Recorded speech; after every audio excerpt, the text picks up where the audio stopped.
اس میں لگا دیجیے.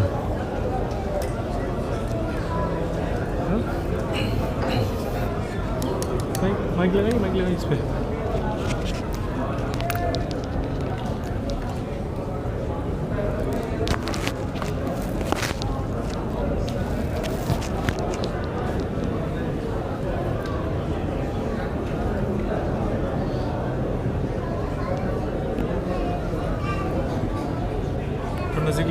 بس ٹھیک ہے.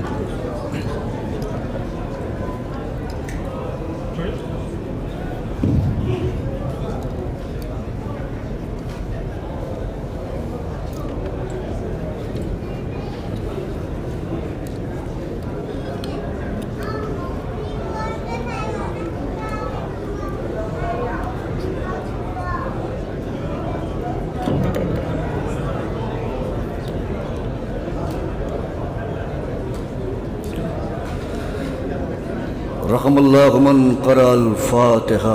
بسم اللہ الرحمن الرحیم.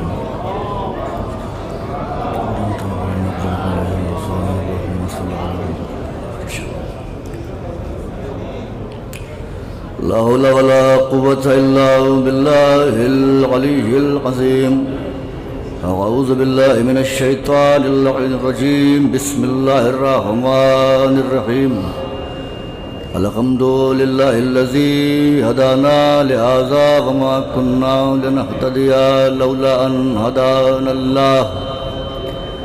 لقد جاءت رسل ربنا بالحق والصلاة والسلام على سيد الأنبياء والمرسلين سيدنا ونبينا وشفيع ذنوبنا وحبيب قلوبنا والطبيب نفوسنا مولانا ومولى الثقلين جد الحسن والحسين بالقاسم محمد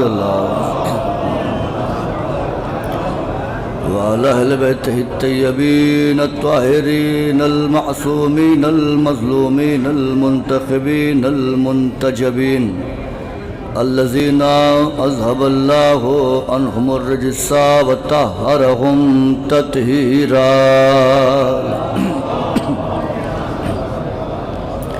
ولعنة الله على أعدائهم وقتلتهم وغاصبي حقوقهم ومنكري فضائلهم وولايتهم وجلالتهم وعظمتهم وعطشهم أجمعين من يومنا هذا إلى قيام يوم الدين. أما بعد فقد قال إمام الرضا عليه الصلاة والسلام من بكى أو أبكى أو تباكى على الحسين وجبت له الجنة. صلوات بمحمد وآل محمد.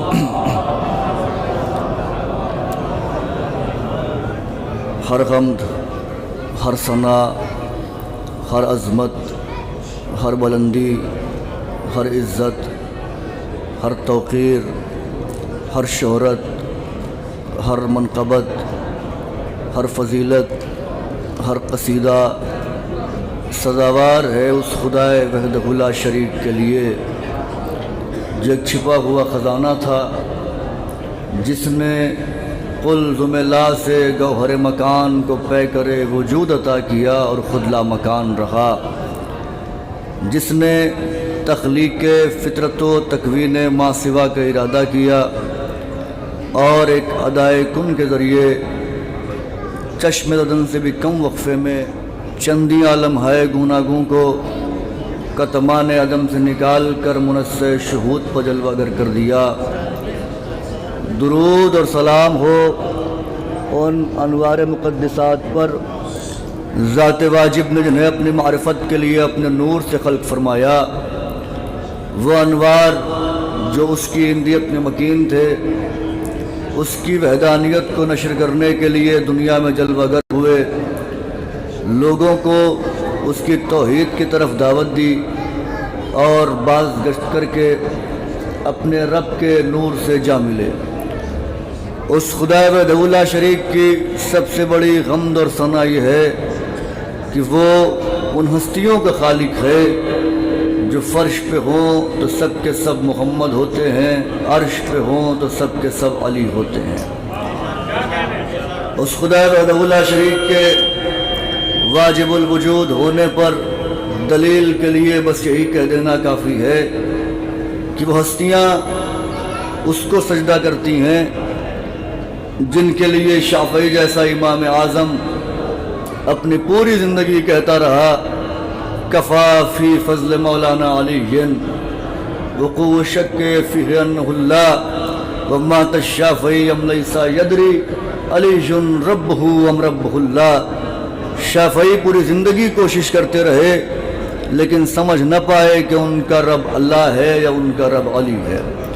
میں ہزاروں بار عمر نو پاؤں اور ان کی دہلیز کے جاروں کش سلمان کے نعلین کے تسموں سے لپٹی ہوئی خاک پاک کے ذروں کو اپنے چہرے پر ملتا رہوں، اور پھر سلمان دنیا ادراک میں معرفت کے تخت پر جلوہ افروز ہو کر ایمان کے 10 درجے کا تاج اپنے ماتھے پر سجا کر میری طرف ایک نحیف سی نگاہ کر دے، تب کہیں ممکن ہے کہ میں انوار خدا کی شان میں کچھ بولیں، صلوات پڑھ دے محمد و آل محمد پر۔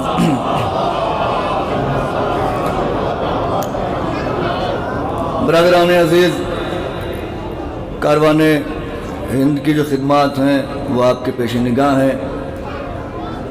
ہم پروردگار کی بارگاہ ہمیں بوسیلہ آل محمد دعا کر سکتے ہیں کہ پروردگار کاروان ہند کے جتنے بھی موانین ہیں اور جتنے بھی اس میں کارکنندگان ہیں، جو بھی جس اعتبار سے بھی شریک ہیں، جو خدمت انجام دیتے ہیں، پروردگار ان کی توفیقات میں اضافہ فرمائے اور ان کو اور ترقی عطا فرمائے تاکہ وہ زائرین حسین کی زیادہ سے زیادہ خدمت انجام دے سکیں، ان کی تمام خدمات کو اپنی بارگاہ میں قبول فرمائے۔ برائے تاجیل ظہور امام عصر علیہ السلام بلند ترین صلوات ارشاد فرمائے۔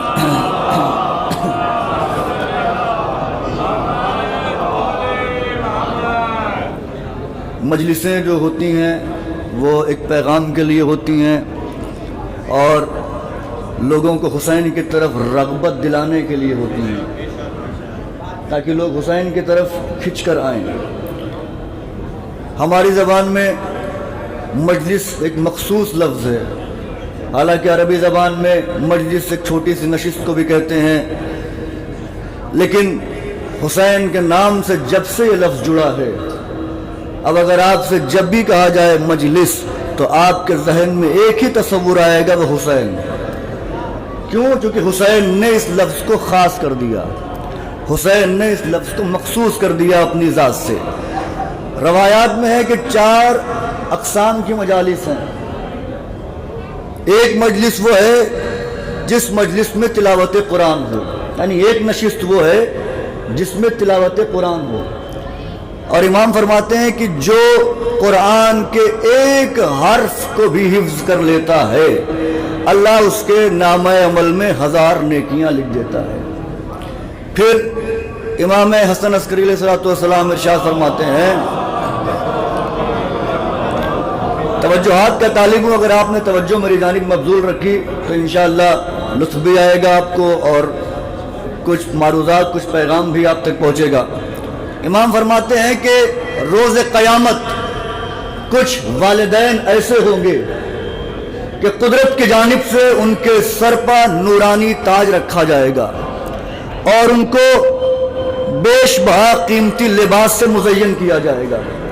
جب ان کے سر پر ایک نورانی تاج رکھا جائے گا اور ان کو ایک قیمتی لباس سے مزین کیا جائے گا تو وہ قدرت کی بارگاہ میں سوال کریں گے، پروردگار یہ ہماری کون سی نیکی کا اجر ہے؟ ہم نے ایسا کون سا عمل کیا تھا جس کا اجر یہ ہے کہ ہمارے سر پر یہ نورانی تاج بھی ہے اور ہمارا جسم قیمتی لباس سے مزین بھی ہے؟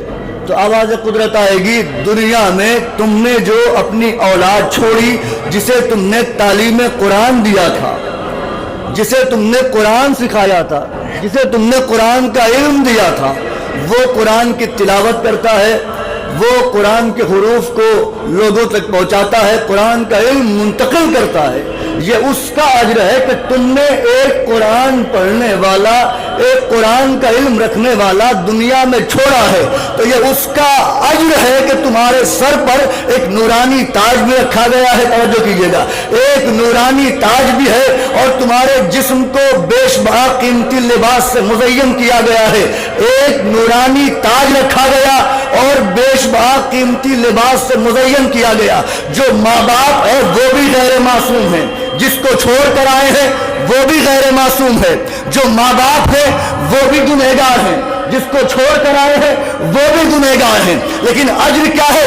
چونکہ وہ تلاوت قرآن کرتا ہے, وہ علم قرآن حاصل کر چکا ہے اور دوسروں تک علم قرآن منتقل کر رہا ہے. لہذا اجر یہ ہے کہ اس کے سر پر نورانی تاج بھی ہوگا اور اس کے والدین کے سر پر نورانی تاج بھی ہوگا اور ان کے جسم کو بیش بہا قیمتی لباس سے مزین بھی کیا جائے گا. اب دنیا فیصلہ کر کے بتائے اس ابو طالب کے بارے میں کہ جس کے بیٹے علی نے آتے ہی توریت بھی سنا دی, زبور بھی سنا دی, انجیل بھی سنا دی, قرآن بھی سنا دیا.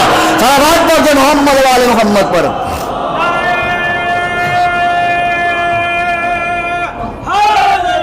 یا علی, کیا رتبہ ہوگا اس ابو طالب کا جب ایک عام ماں باپ کے بیٹے کا یہ مرتبہ ہے کہ اگر وہ قرآن کی تلاوت کرے اور قرآن کا علم منتقل کرے تو اللہ ان کے والدین کو یہ اجر دیتا ہے. تو جس کا علی جیسا بیٹا ہو, جو قرآن کے نازل ہونے سے 10 برس پہلے قرآن سنا رہا ہو, اس ابو طالب کا مرتبہ کیا ہوگا؟ یہ پہلی مجلس. دوسری مجلس پیغمبر فرماتے ہیں وہ مجلس جس میں علوم دین بیان کیے جائیں, جس میں مسائل شرعیہ پر بات کی جائے, جس میں فقہ کے احکام بیان کیے جائیں.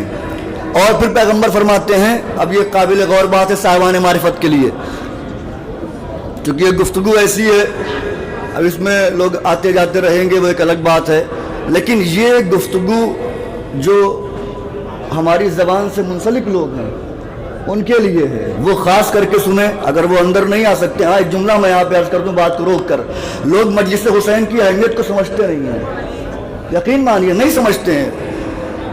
مجلس میں آنے کی شرط ہے, جو جلسہ فی مجلس الحسین, جو مجلس حسین میں بیٹھے اس کے لیے اجر کا کام ہے.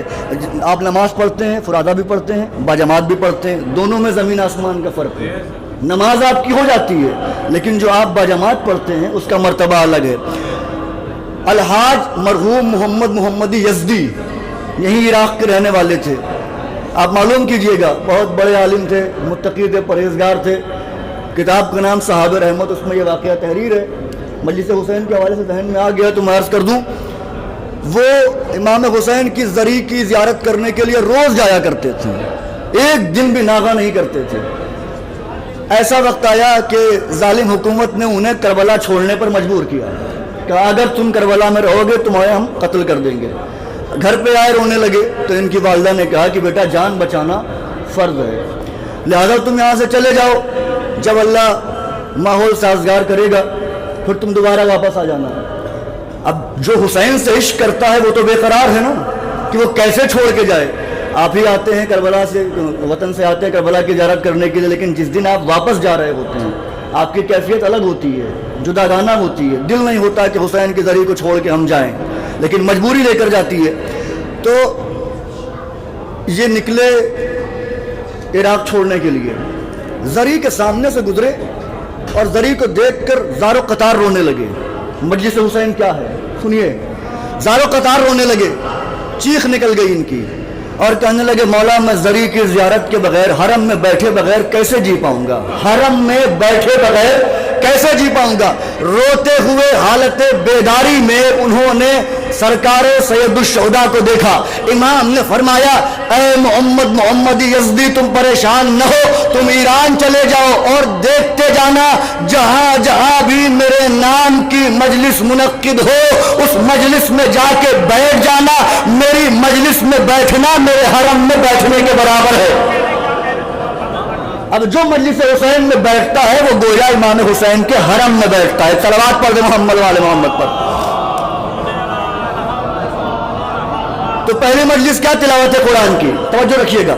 دوسری مجلس جس میں علوم فقہ پر بات کی جائے, علوم دین بیان کیے جائیں، شرعی مسائل بیان کیے جائیں، وہ دوسری مجلس۔ پیغمبر فرماتے ہیں کہ اگر کوئی شخص، اب یہ قابل غور بات ہے، ایک دین کا مسئلہ حفظ کر لے اور دوسروں تک منتقل کرے تو اللہ اسے جنت میں 1000 گھر عطا فرمائے گا۔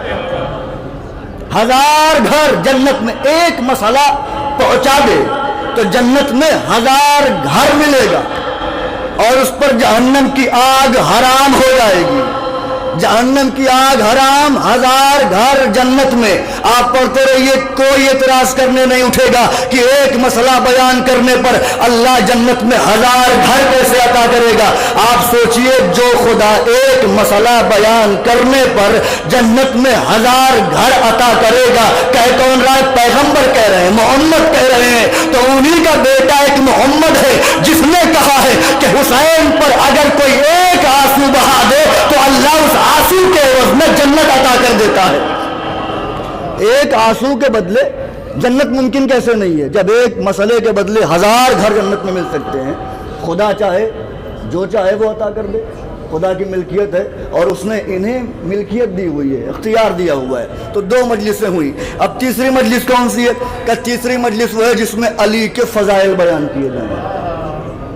یہ روایت کے جملے ہیں۔ تیسری مجلس وہ جس میں علی کے فضائل بیان کیے جائیں، اور پھر پیغمبر نے فرمایا کہ جو آنکھ علی کے فضائل پڑھتی ہے اس پر جہنم کی آگ حرام ہے، جو زبان علی کے فضائل بیان کرتی ہے اس پر جہنم کی آگ حرام ہے، جو کان علی کے فضائل سنتے ہیں اس پر جہنم کی آگ حرام ہے۔ یہ حرام میں نہیں کہہ رہا ہوں، یہ وہ محمد کہہ رہا ہے جس کا حرام کیا ہوا قیامت تک حرام ہے، اور جس کا حلال کیا ہوا قیامت تک حلال ہے۔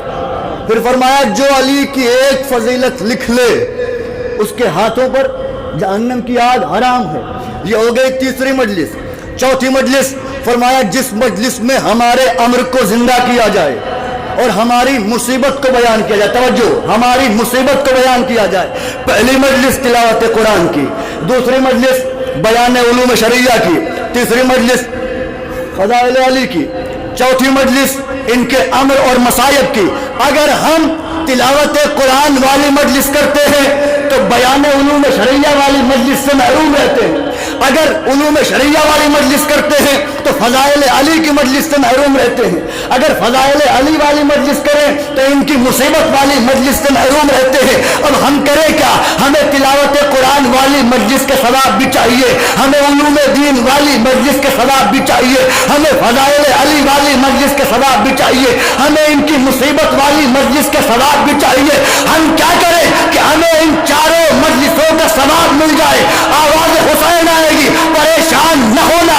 جب بھی تیرا دل کرے کہ ان چاروں مجلسوں کا ثواب ایک مجلس میں مل جائے تو میرے نام کی فرش اعظم بچھا دینا، میرے نام کی مجلس کر لینا۔ اس میں تلاوت قرآن بھی ہوگی، علوم دین بھی بیان کیے جائیں گے، علی کے فضائل بھی بیان کیے جائیں گے، ہماری مصیبت بھی بیان کی جائے گی۔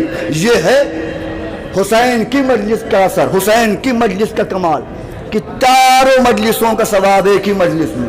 تلاوت قرآن بھی ہے اس میں احکامات بھی بیان کیے جاتے ہیں، اس میں فضائل بھی بیان ہوتے ہیں، اس میں مسائل بھی بیان ہوتے ہیں۔ حسین کی ذات وہ ذات ہے کہ جس نے دین کو بھی ارتقا دیا، انسانیت کو بھی ارتقا دیا۔ حسین کی وجہ سے دین پہچانا جاتا ہے، حسین کی وجہ سے دین ہی نہیں، بڑی بات کہنے جا رہا، حسین کی وجہ سے خدا پہچانا جاتا ہے۔ قابل غور جملہ تھا یہ، حسین کی وجہ سے۔ اسی لیے حسین کا ایک لقب ہے آل اللہ۔ آپ زیارت پڑھتے ہوں گے، السلام علیکہ یا آل اللہ، اے اللہ کی آل تجھ پر میرا سلام ہو۔ آل اللہ کیوں کہا؟ چونکہ آل وہ ہے جس کی وجہ سے اللہ ہے، حسین کی وجہ سے توحید باقی ہے، حسین کی وجہ سے دین باقی ہے، حسین کی وجہ سے نبوت باقی ہے، حسین کی وجہ سے امامت باقی ہے، حسین کی وجہ سے ولایت باقی ہے، حسین کی وجہ سے شریعت باقی ہے، حسین کی وجہ سے انسانیت باقی ہے۔ حسین کی وجہ سے زمین کا فرش بچھا ہوا ہے، حسین کی وجہ سے آسمان کا شامیانہ لگا ہوا ہے، حسین کی وجہ سے سورج چمک رہا ہے، حسین کی وجہ سے چاند زودار ہے، حسین کی وجہ سے تاروں میں روشنی ہے، حسین کی وجہ سے حور و غلمان کا وجود ہے، حسین کی وجہ سے جنت ہے، حسین کے دشمنوں کی وجہ سے جہنم ہے، حسین کی توجہ کیجیے گا، حسین کے دشمنوں کی وجہ سے جہنم ہے، حسین کی وجہ سے صراط کی منزل ہے، حسین کی وجہ سے میزان کی منزل ہے، حسین کی وجہ سے لوح و کرسی ہے، حسین کی وجہ سے عرش ہے، حسین کی وجہ سے تمام نبیوں کی نبوت محفوظ ہے، حسین کی وجہ سے شریعت محمدی باقی ہے، حسین کی وجہ سے علی کی ولایت باقی ہے، حسین کی وجہ سے منصب ہدایت باقی ہے، حسین کی وجہ سے علم دین باقی ہے، حسین کی عظمت میں اگر کچھ بھی نہ کہا جائے، صرف ایک جملہ کہہ دیا جائے، تب بھی حسین کی عظمت آشکار ہے، اور وہ یہ ہے کہ یزید تھا، حسین ہے۔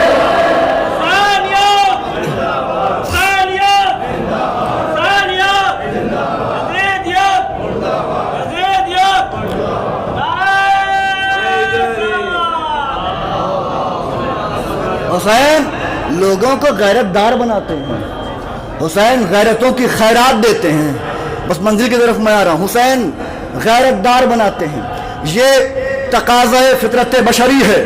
اگر انسان کے وجود میں غیرت باقی ہے، وہ بھوکا رہنا گوارا کرے گا، لیکن کسی کے آگے ہاتھ پھیلا کر روٹی نہیں مانگے گا، یہ تقاضۂ فطرت ہے۔ اگر غیرت زندہ ہے اور غیرت مر چکی ہے تو وہ انسان ہی نہیں ہے، کیونکہ جو انسان ہوتا ہے اس کی غیرت باقی ہوتی ہے۔ یہ قابل غور جملہ ہے، آپ دیکھ لیجئے، دنیا میں تجزیہ کر کے دیکھ لیجئے، اگر غیرت بشری باقی ہے تو انسان مرنا گوارا کرے گا، کسی کے آگے ہاتھ پھیلا کر روٹی نہیں مانگے گا۔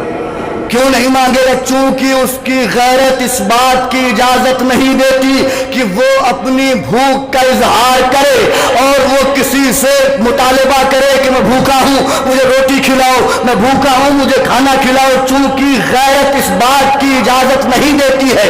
غیرت منع کرتی ہے کہ تم بھوکے مر جانا، لیکن ہاتھ پھیلا کر مانگنا نہیں۔ اللہ جانے حسین کے تبرک میں کیسا کمال ہے، وہی انسان جو بھوکا مرنا گوارا کرتا ہے لیکن ہاتھ پھیلا کر مانگتا نہیں، جب حسین کے نام کا تبرک تقسیم ہوتا ہے اسی صف میں کھڑا ہو کر ہاتھ پھیلا کر کہتا ہے لاؤ مجھے حسین کا تبرک عطا کرو۔ غور فرما رہے کیوں؟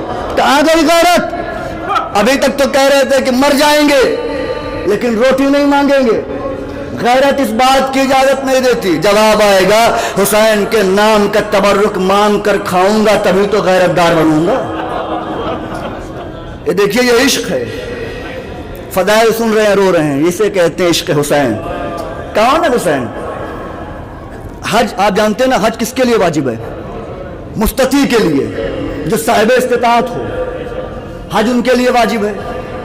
لیکن جو صاحب استطاعت نہیں ہے آپ ان سے معلوم کریے گا، ان کے دل میں بھی خواہش ہے کہ ہم حج کر لیں، لیکن وہ غریب ہے، وہ اس منزل پہ نہیں آ رہے ہیں۔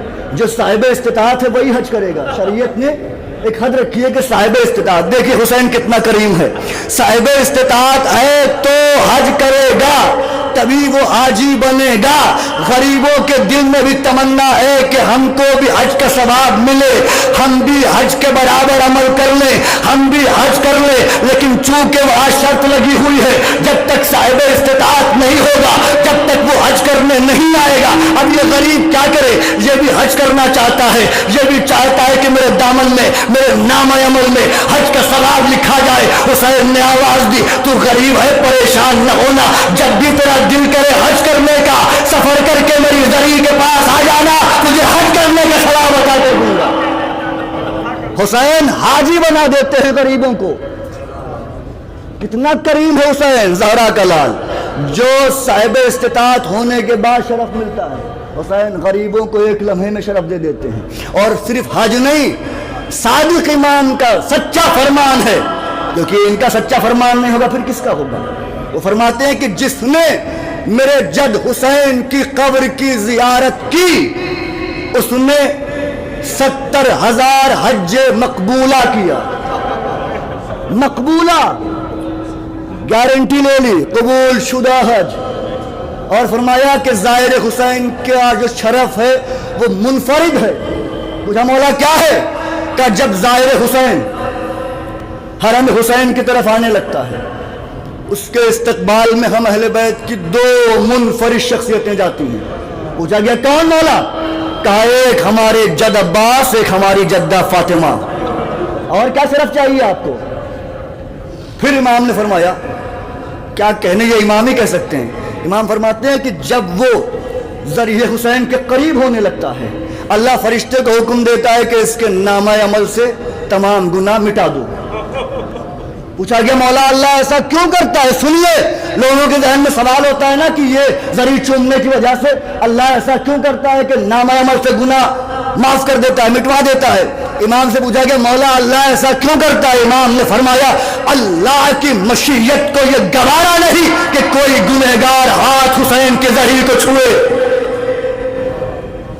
حسین آپ کو ایسا بنا دیتے ہیں جیسے دنیا میں ابھی انسان آیا۔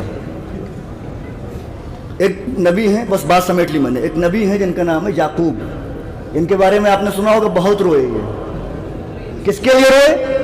یوسف کے لیے روئے، بہت روئے، اتنا روئے، اگر یہ جملہ پہنچ گیا جب جب یاد آئے گا آپ مجھے مستحق دعا قرار دیں گے، میرے حق میں دعا کریں گے آپ۔ اتنا روئے کہ آنکھوں کا نور چلا گیا۔ قرآن نے اس واقعے کو محفوظ کیا، توجہ، قرآن نے اس واقعے کو محفوظ کیا کہ جناب یعقوب فراق یوسف میں اتنا روئے کہ آنکھوں کا نور چلا گیا۔ یعنی قرآن کی روح سے یہ بات واضح ہوئی کہ زیادہ رونے سے آنکھوں کا نور چلا جاتا ہے۔ توجہ کیجئے، سوچئے حسین کیا ہے، زیادہ رونے سے آنکھوں کا نور چلا جاتا ہے۔ جناب یعقوب یوسف کے فراق میں اتنا روئے کہ آنکھوں کا نور چلا گیا۔ قرآن نے بتایا کہ زیادہ رونے سے آنکھوں کا نور چلا جاتا ہے، پھر قرآن نے ہی بتایا کہ جناب یعقوب کا نور واپس آیا۔ اب روایتیں موجود ہیں کیسے واپس آیا، کہ یوسف کا پیرہن یعقوب نے اپنی آنکھوں سے لگایا۔ اگر جملہ پہنچا تو یقیناً شہپر ولایت نکلیں گے اور آپ جبریل کے ساتھ پرواز کریں گے۔ یعقوب نے اپنی آنکھوں سے یوسف کا لباس لگایا اور نور آ گیا۔ قرآن نے کہا کہ زیادہ رونے سے نور جاتا ہے، لیکن معصوم کا پیرہن جب آنکھوں سے لگا تو نور بڑھ گیا۔